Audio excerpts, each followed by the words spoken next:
Terry, which risk is greater, domestic or geopolitical?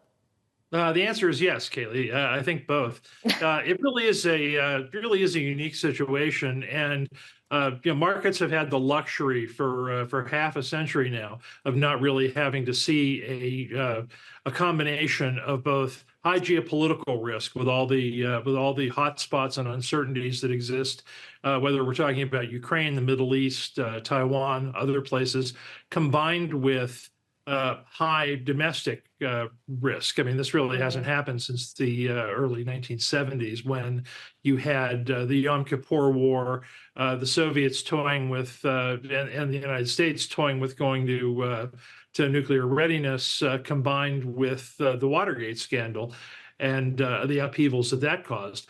And this is probably greater. So, you have all at the same time. An international situation, the Republican presidential primaries. Biden is the most unpopular president since the Second World War. There's a greatly increased potential for a third party race that I think that might eat out of both of the major candidates, and a Congress that neither party really controls, which means that there's not strong direction. So. Well, and Terry, add on to all of that same Congress that's going to need to deal with a really big funding fight very quickly when they return in January. Where do you put the odds of a shutdown January 19th? I think the odds of a shutdown then are probably pretty low, but I'd look to February as the greater risk there. You've got an interesting soup going on here all at the same time, where you've got border security negotiations that so far are meaningful, but need to continue to be meaningful and yield a result in order to spring foreign aid.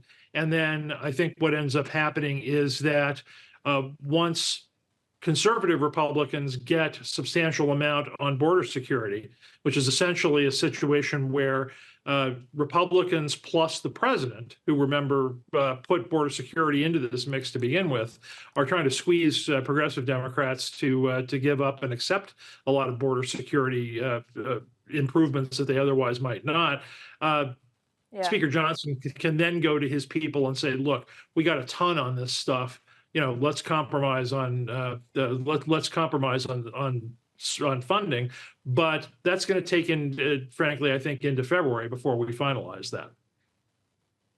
And of course, as you say, the compromise on funding is for two active conflicts we are looking at, Ukraine and Israel, both of which the White House has requested funding for. I'd like to ask you, though, not about those active conflicts, but about a potential conflict maybe to come. NBC was reporting today that at the summit between Xi Jinping and Biden in San Francisco last month, Xi told Biden that China will bring Taiwan, reunify it with the mainland. They said there's no timetable for that. They would rather it be by peaceful means than by force. But Terry, is that an underappreciated risk?